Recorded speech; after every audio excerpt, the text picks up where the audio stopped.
Hello dear students, मैं Pramod sir आपके लिए नेट वाले ऑब्जेक्टिव क्वेश्चन का पार्ट 3 लेके आया हूं। इसलिए यहाँ पे 31 से लेके 45 तक बताया जाएगा। यदि अभी तक आप सक्सेस एजुकेशन चैनल को सब्सक्राइब नहीं किए हैं तो चैनल को सब्सक्राइब कर दीजिए और वीडियो अच्छा लगे तो लाइक भी कर दीजिए, शेयर भी कर दीजिए। ओके, चलते हैं आगे, देखते हैं 31 क्वेश्चन नंबर 31 है जो समांतर श्रेणी दिया हुआ है। समांतर श्रेणी 17, 34, 51 का कौन सा पद 170 है? कहता है कौन सा पद 170 है। तो यहाँ पे देखिए ए इक्वल टू, यहाँ इसका मतलब यहाँ कौन सी दिया हुआ है, तो यहाँ दिया हुआ है ए इक्वल टू कितना 17 दिया हुआ है और डी इक्वल टू होता है A2 माइनस A1। A2 34 है, 34 में से 17 को क्या कर लेंगे, लेस कर लेंगे, तो यहाँ पे 17 हो जाएगा। हमारा डी भी निकल चुका है। कहता है कौन सा पद 170 है, यानी एन निकालना होगा। मान लेते हैं जो एनवा पद क्या है 170 है, एनवा पद जो है 170 है, तो फॉर्मूला क्या होता है A plus N minus 1 into D. तो ए इक्वल टू कितना दिया हुआ है 17 दिया हुआ है, ठीक है। तो यहाँ पे 17 प्लस एन माइनस 1 हो जाएगा, तो एन तो दिया ही नहीं है, तो एन माइनस 1 इंटू डी, और डी ऑलरेडी हमारा 17 अभी अभी जस्ट निकला हुआ था 17। तो अब इसको हम तोड़ लेंगे तो 17 प्लस कितना हो जाएगा, एन को 17 के साथ मल्टीप्लाई कर देंगे तो 17 एन हो जाएगा माइनस 17 इक्वल टू 170 दिया हुआ है 170। क्लियर। तो अब इसको हम क्या कर लेंगे, आगे हम हल कर लेते हैं। तो हल करने पे क्या हमारा निकल देखिए लेफ्ट हैंड साइड में 17 एन दिया हुआ है इक्वल टू 170। अब लेफ्ट हैंड साइड में 17 को, यहाँ पे जो 17 दिया हुआ है इसको राइट हैंड साइड में लाएंगे तो 17, और यहाँ पे वैसे भी देखिए ना 17 और प्लस और माइनस ये कैंसिल कर देंगे तो इसका कोई जरूरत ही नहीं है। क्लियर। तो यहाँ पे n इक्वल टू कितना हो जाएगा 170/17 हो जाएगा। इसको कैंसिल कर लेंगे, ये देखिए n का मान 10 आ गया। इसका मतलब हमारा जो है nवां पद 170 है, यानी 10वां पद क्या है, यहाँ पे देखिए बी हमारा राइट आंसर हो गया। क्लियर। 51, 48 डॉट डॉट और अंतिम पद 6 दिया हुआ है में पदे की संख्या क्या होगा, 14, 16, 17, 18 क्या होगा। यहाँ पे देखिए यहाँ दिया हुआ है ए इक्वल टू दिया हुआ है कितना 51 प्रथम पद जिसको कहते हैं, और डी होता है दूसरा पद में से कितना, दूसरा पद यहाँ पे 48 है, तो 48 में से कितना घटा देंगे 51, तो माइनस कितना हो जाएगा, तो 3 हो जाएगा। ये हमारा डी निकल गया। और यहाँ पे देखिए अंतिम पद कितना दिया हुआ है एल 6 दिया हुआ है, तो अंतिम पद में देखिए A plus N minus 1 into D, formula तो वही होता है। तो ए प्लस यहाँ 51 प्लस एन माइनस 1 कर लेते हैं, और डी में -3 दिया हुआ है, ठीक है, और इक्वल टू 6 दिया हुआ है यहाँ पे, ठीक है। इसको आगे हल कर लेते हैं तो यहाँ 51 प्लस माइनस और प्लस माइनस हो जाएगा। यहाँ पे हम क्या कर लेंगे, माइनस कर लेंगे, माइनस और 3 को n के साथ गुना कर लेंगे तो 3n हो जाएगा, माइनस माइनस प्लस हो जाएगा, और प्लस 1 और 3 को मल्टीप्लाई करेंगे 3 हो जाएगा इक्वल टू 6 हो जाएगा, ठीक है। यहाँ पे देखिए -3n हुआ इक्वल टू 6, और 51 को प्लस में है तो राइट साइड में माइनस, राइट साइड में जाएगा तो माइनस हो जाएगा, और प्लस से माइनस में चला जाएगा ये, ठीक है। हल कर लेंगे तो यहाँ पे लेफ्ट साइड में -3n हो जाएगा, और यहाँ पे कितना हो जाएगा, देखिए यहाँ पे 6 और -54 हो जाएगा, ठीक है। तो -3n इक्वल टू कितना हो जाएगा, ये माइनस में 48 हो जाएगा, 54 में से 6 को लेस कर देंगे, माइनस वाला ज्यादा है, ठीक है। तो n इक्वल टू कितना हो जाएगा, माइनस में 48 और -3 हो जाएगा, इसको कैंसिल कर लेंगे, माइनस प्लस प्लस हो जाएगा, यहाँ पे 16 हो जाएगा। इसका मतलब n जो है कितना आया है 16 आया है, इसका मतलब 16वां पद जो है 6 है। कहता है जो 51, 48, 45, 6 में पदों की संख्या कितना है, तो अंतिम में देखिए टोटल मिला के पद कितना है, टोटल मिला के हाँ 16 है, ये बी नंबर हो जाएगा, ठीक है, बी नंबर हो जाएगा। क्लियर। ये आंसर हो गया बी 16। चलिए आगे बढ़ जाते हैं। आगे में 33 यहाँ पे देखिए 33 में यहाँ पे कहता है 33 में 0 और 50 के बीच विषम संख्याओं की संख्या क्या होगी। 0 और 50 के बीच में, यहाँ पे समझने वाली बात है, यहाँ पे देखिए 0 और 50 के बीच में विषम संख्या कितना होगा, जो एपी में हमारा हो जाएगा तो एपी में ये कितना हो जाएगा। तो यहाँ पे देखिए 0 और 50 के बीच में विषम संख्या जो है सबसे पहले 1 हो जाएगा, 3 हो जाएगा विषम संख्या जो 2 से विभाजित नहीं होता है, यानी शेषफल कुछ ना कुछ बच जाता है 2 से भाग देने पे, उसी को हम विषम संख्या कहते हैं। तो 1 हो गया, 3 हो गया, 5, 7 इसी प्रकार से 9, 11 इसी प्रकार से आगे जाएंगे। लेकिन 50 लास्ट में हमारा 50 दिया हुआ है, इसका मतलब 50 के बीच में होना चाहिए, 50 तो सम संख्या है तो 49 हो जाएगा विषम संख्या, ठीक है।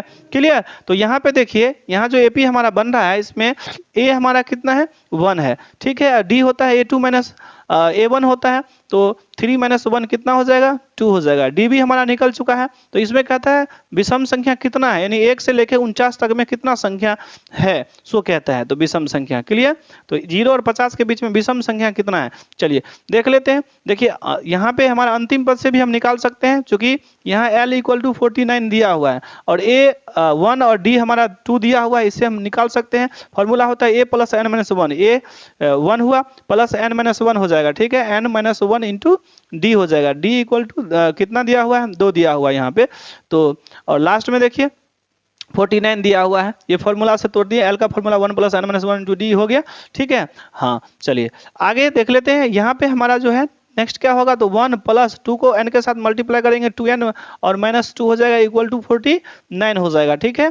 आगे बढ़ जाते हैं। तो 1 + 2 यहाँ पे लेफ्ट हैंड साइड में 2n को रख लेते हैं और 49 तो राइट साइड में है ये है, और 1 को प्लस में है तो -1 हो जाएगा, माइनस है तो +2 हो जाएगा, ठीक है। तो 2n = कितना हो जाएगा, 49 और 2 को ऐड कर लेंगे क्योंकि ये प्लस वाला है, तो 51 हो जाएगा। 51 में से 1 को लेस कर देंगे तो यहाँ पे 2n = 51 - 1 50 हो जाएगा, क्लियर। तो n = कितना हो जाएगा, 50/2 हो जाएगा। कैंसिल करके कितना हुआ, 25 आ जाएगा, यानी 25 आ गया। यहाँ पे देखिए 25, यहाँ ए कहता है, यानी कहता है 0 और 50 के बीच में विषम संख्या कितना होगा, तो विषम संख्या कितना है, 25 है, ठीक है। 0 और 50 के बीच में ए हमारा ऑप्शन हो गया, आंसर हो गया, ठीक है। आगे बढ़ जाते हैं यहाँ पे, ठीक है। 33 हो गया।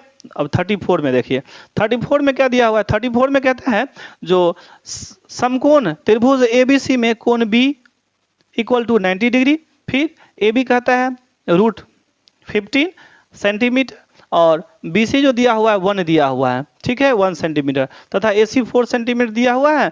तो कहता है 10A बराबर कितना होगा, 10 बराबर। देखिए मान के चलिए ये एक त्रिभुज दिया हुआ है, क्लियर। यहाँ पे क्या है, एक त्रिभुज है, हाँ ये त्रिभुज दिया हुआ है, इस किताब में दिया हुआ है त्रिभुज, क्लियर। चलिए और कहता है कोण B जो है समकोण है, ये हमारा B है, कोण समकोण है। यहाँ पे कोई भी A B और C मान लेते हैं। चलिए ये कोण तो हमारा दिया हुआ है, यहाँ पे कोण B जब 90 डिग्री बना दिए, यहाँ पे दिया हुआ है कोण B 90 डिग्री और AB रूट, यहाँ पे देखिए AB है, यहाँ पे रूट कितना है, 15 दिया हुआ है, क्लियर। और BC कितना है, 1 दिया हुआ है, तथा AC कितना है, ये AC हमारा 4 दिया हुआ है। तो देखिए 10 बराबर क्या होता है, तो 10 बराबर क्या होता है, P/B होता है, ठीक है, यानी परपेंडिकुलर बाय बेस होता है, जिसको हम हिंदी में क्या कहते हैं, जहां पे कोण A है, यहाँ पे देखिए कोण A के सम्मुख भुजा और कोण A के संलग्न भुजा, यानी बगल वाला। सम्मुख का मतलब होता है सामने वाला और B का मतलब होता है बगल वाला। यहाँ पे तो 10A बराबर P/B होता है। तो A को देखिए सामने वाला P हो गया 1, यहाँ पे देखिए 1 और B का मतलब बगल वाला, तो रूट अंडर कितना हो जाएगा, √15 दिया हुआ है, 1/√15। यहाँ पे देखिए C आंसर हमारा हो गया, ठीक है। राइट आंसर कितना हुआ, 1/√15 C, ठीक है। चलिए आगे बढ़ जाते हैं। आगे हमारा 35 दिया हुआ है, क्लियर। 35 में देखिए यहाँ पे लिखा हुआ है यदि cosec phi = k तो cos phi का मान कितना होगा। यहाँ पे कुछ नहीं, यहाँ पे आपको समझना होगा, यहाँ पे phi लिखा हुआ है, कोई दिक्कत नहीं। मान के चलिए cosec थीटा = k दिया हुआ है, तो कैसे बनाएंगे, बिल्कुल यहाँ पे cos थीटा है। देखिए साइन का अपोजिट होता है cosec और cosec का अपोजिट होता है साइन। तो यहाँ पे देखिए दिया हुआ है ऑलरेडी, यहाँ पे दिया हुआ है, क्या दिया हुआ है, तो cosec phi या समझ लीजिए थीटा है = k दिया हुआ है। तो cos बराबर कितना होता है, कुछ नहीं तो k/1 तो होता है ना।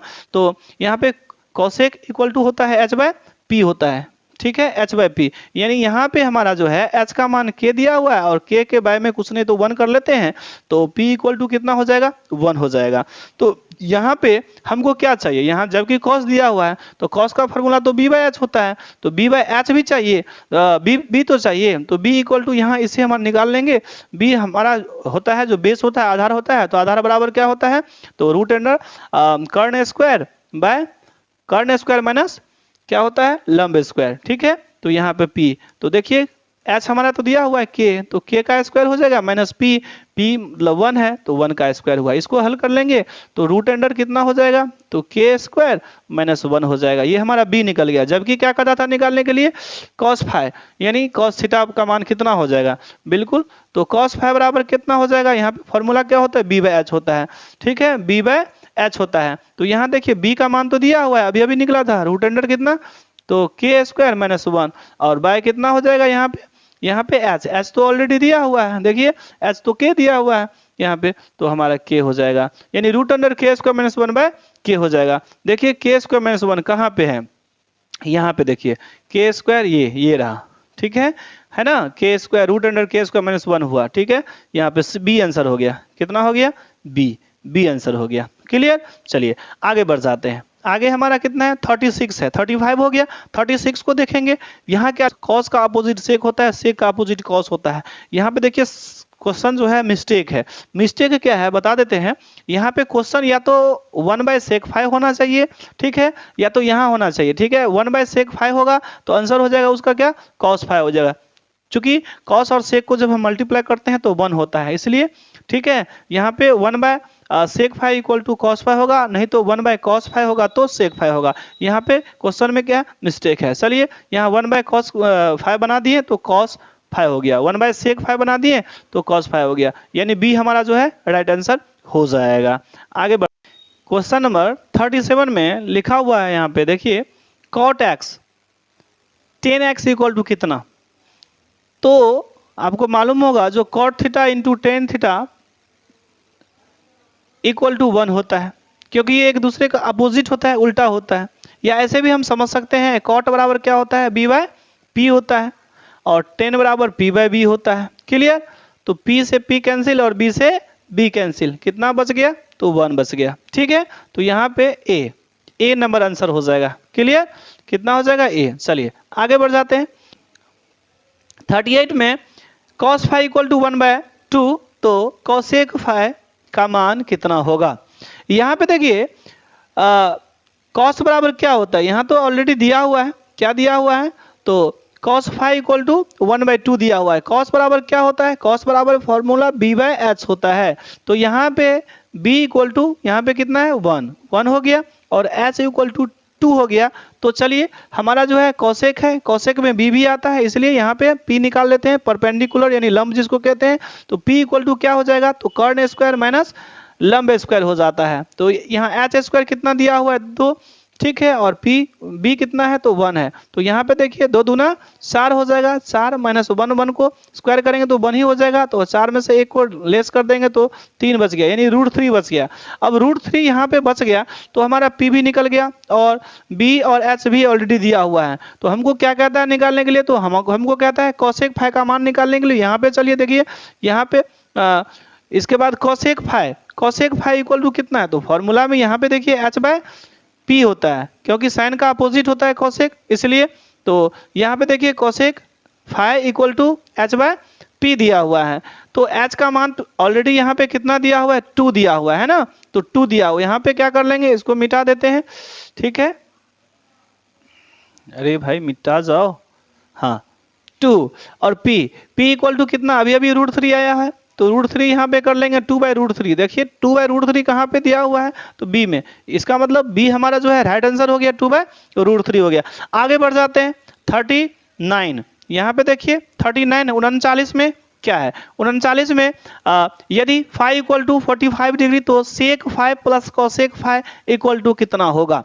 यहाँ पे देखिए, यहाँ पे 45 दिया हुआ है, ठीक है, फाई का मान कितना है 45 है। चलिए बढ़ जाते हैं आगे, यहाँ पे फाई इक्वल टू दिया हुआ ना 45 डिग्री। चलिए तो यहाँ पे कहता है जो sec5 plus cosec5 equal to कितना होगा, तो चलिए बैठा देते हैं। तो sec5 तो दिया हुआ है ना 45 डिग्री और प्लस cosec, यहाँ पे देखिए यहाँ पे cosec भी है हमारा दिया हुआ है और फाई का मान 45 है, तो 45 डिग्री दे दिया गया है, ठीक है। तो इसका अब जो हो गया हमारा sec45 प्लस cosec45 हो गया sec45, तो sec45 इक्वल टू कितना होता है √2 होता है, और यहाँ पे cosec45 भी √2 ही होता है।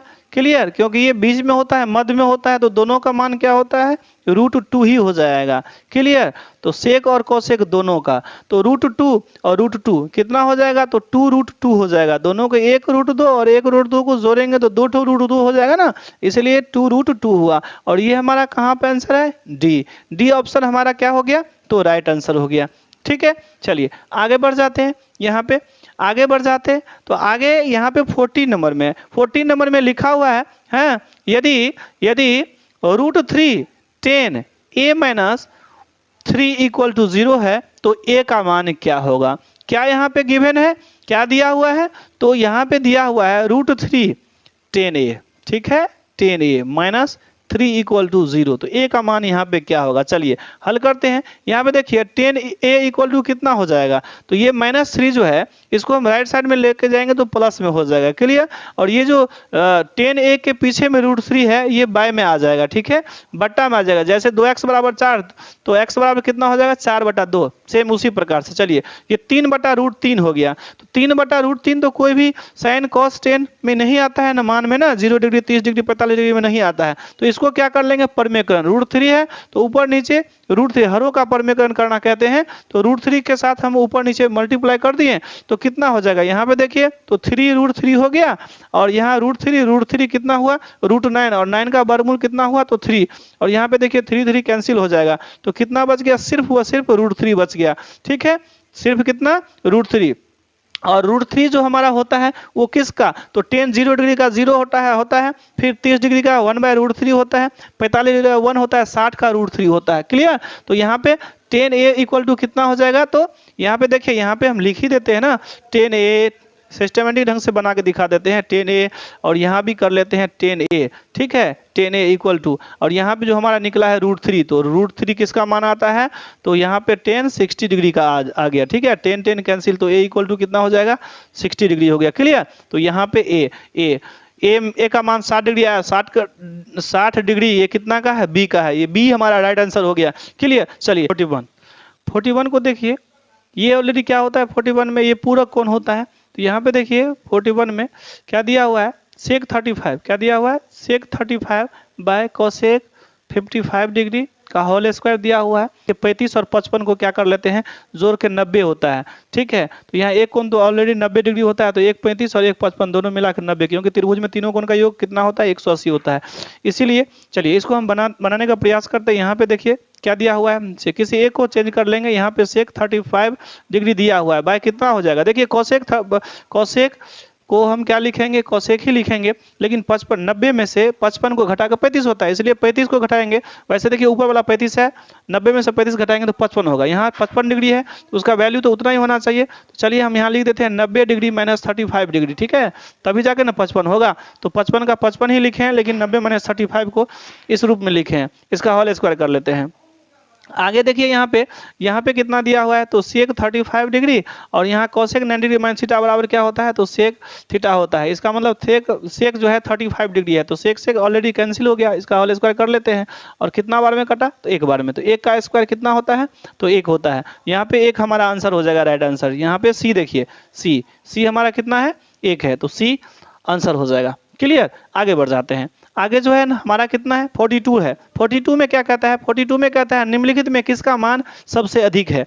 निम्नलिखित में किसका मान सबसे अधिक है? किसका मान सबसे अधिक है? यहाँ पे देखिए, तो सबसे अधिक में आपको देखना होगा, जैसे कॉस है तो कॉस 45, फिर साइन 0 डिग्री, कॉट कितना है? 45 डिग्री है, और कोसेक 60 डिग्री है। तो किसका मान अधिक है? देखिए कॉस 45 का मान कितना होता है? कॉस 45 का कितना होता है? 1/√2 होता है, क्लियर, 1/√2 होता है। और साइन 0 डिग्री का 0 होता है, जानते हैं। कॉट 45 का 1 होता है, और इसी तरह से यहाँ पे कोसेक 60 डिग्री दिया हुआ है, 2/√3 होता है, ठीक है, 2/√3। यहाँ देखिए सबसे अधिक जो है हमारा 1 ही है, ठीक है, 1, यानी सी का मान सबसे अधिक होगा। कॉट 45 का 1 होगा, क्योंकि यहाँ पे देखिए 1/√2 है, तो 0 दशमलव कुछ आएगा। √2 को दशमलव में चेंज करेंगे, 2 को वर्गमूल निकाल के, और इसके बाद हम उसमें 1 से भागा देते हैं, तो 0 दशमलव कुछ आता है। ये ऑलरेडी 0 है, और ये यहाँ भी हमारा 0 दशमलव कुछ आता है। इसका मतलब सबसे अधिक जो है 1 ही होगा कॉट 45 डिग्री का मान, क्लियर। चलिए आगे बढ़ जाते हैं। सी आंसर हो जाएगा इसका। आगे है 43 में साइन 30 डिग्री। यहाँ पे देखिए कितना दिया हुआ है? तो साइन 30 डिग्री, तो साइन 0 डिग्री, 30 डिग्री और 45 डिग्री, फिर 60 डिग्री और फिर 90 डिग्री का मालूम है ना कितना होता है? देखिए साइन 0 डिग्री का 0 होता है, साइन 30 डिग्री का 1/2 होता है, इसी तरह 45 का 1/√2 होता है, और √3/2 जो हमारा होता है साइन 60 का, और साइन 90 डिग्री का मान 1 होता है। तो यहाँ पे कहता है साइन 30 का मान, यहाँ देखिए साइन 30 का मान कितना हो जाएगा? ये 30 का मान 1/2 हो जाएगा। यहाँ पे 1/2 हो गया, ये बी हमारा राइट आंसर हो गया, ठीक है, क्लियर। चलिए आगे बढ़ जाते हैं। यहाँ पे क्वेश्चन नंबर 44 दिया हुआ है, तो कॉस स्क्वायर कितना है? कॉस स्क्वायर थीटा माइनस 1 दिया हुआ है। तो देखिए ये इस फॉर्मूला से हमारा बन जाएगा। फॉर्मूला क्या होता है, फॉर्मूला मालूम है ना, यहाँ पे sine square theta plus cos square theta, ठीक है, cos square theta equal to 1 होता है। इसी फॉर्मूला से हमको माइनस में साइन स्क्वायर लाना है, क्लियर। ये हाँ, ये हमारा sine square theta plus cos square theta equal to 1, ये हमारा फॉर्मूला होता है। हमको कॉस स्क्वायर थीटा माइनस 1 लाना है। तो देखिए यहाँ पे कॉस, यहाँ पे इसको हम चेंज कर लेते हैं। Cos square left hand side में है तो कॉस स्क्वायर थीटा, और ये प्लस में है तो लेफ्ट साइड में आएगा तो माइनस में हो जाएगा। -1 इक्वल टू ये साइन स्क्वायर हमारा क्या चला जाएगा, इधर आ जाएगा। प्लस में है तो ये भी माइनस में चेंज आ जाएगा, यानी cos square -1 equal to minus sine square हुआ, और minus sine square theta A में दिया हुआ है, क्लियर। तो हमारा राइट आंसर जो हो जाएगा वो ए हो जाएगा। चलिए इसका भी आंसर हो गया। इसके बाद 45 जो हमारा है, 45 में देख लेते हैं क्या दिया हुआ है। 45 में देखिए यहाँ क्या दिया हुआ है, तो यहाँ पे जो दिया हुआ है 1 minus sec square theta into cot square theta equal to 1 दिया हुआ है, क्लियर। ये जो फॉर्मूला हो जाएगा, देखिए यहाँ पे sec square theta plus tan square theta, okay, tan square theta equal to 1 होता है। तो यहाँ पे हमको क्या करना पड़ेगा, यहाँ पे 1 माइनस सेक स्क्वायर थीटा लिखा हुआ है, तो 1 माइनस सेक स्क्वायर थीटा का ही हमको क्या करना पड़ेगा, निकालना पड़ेगा, ठीक है। तो 1 माइनस सेक कैसे हो जाएगा, देखिए ये जो हमारा 1 लिखा हुआ है यहाँ पे टेन स्क्वायर थीटा, इसको हम ऐसे रहने देते हैं लेफ्ट हैंड साइड में, लेकिन राइट हैंड साइड में यहाँ पे 1 है, 1 को 1 छोड़ते हैं और सेक को इधर लेके आ जाते हैं, तो प्लस से माइनस में आ जाएगा, तो सेक स्क्वायर थीटा हो जाएगा, क्लियर। तो यहाँ पे देखिए 1 माइनस सेक स्क्वायर थीटा यहाँ पे दिया हुआ, देख लेते हैं 10 स्क्वायर थीटा, ठीक है, 10 स्क्वायर थीटा इसका मान हो गया, और इंटू क्या, कॉट स्क्वायर थीटा हो जाएगा। तो 10 और कॉट को मल्टीप्लाई करेंगे तो कितना हो जाएगा, 1 हो जाएगा, ठीक है। तो यहाँ पे 1 हो गया, 1 हो जाएगा। चलिए बी आंसर हो जाएगा, कितना, बी।